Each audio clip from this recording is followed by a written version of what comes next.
Water. So refreshing. At may nabasa akong magandang quote. Ito yun. Ang sabi, once you carry your own water, you will learn the value of every drop. Diba? Ganda. Kailangan natin matuto. At kailangan natin pahalagahan.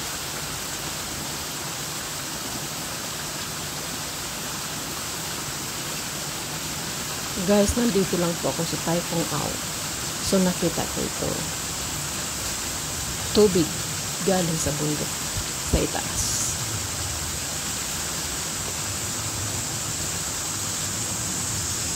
Hiking lang tayo.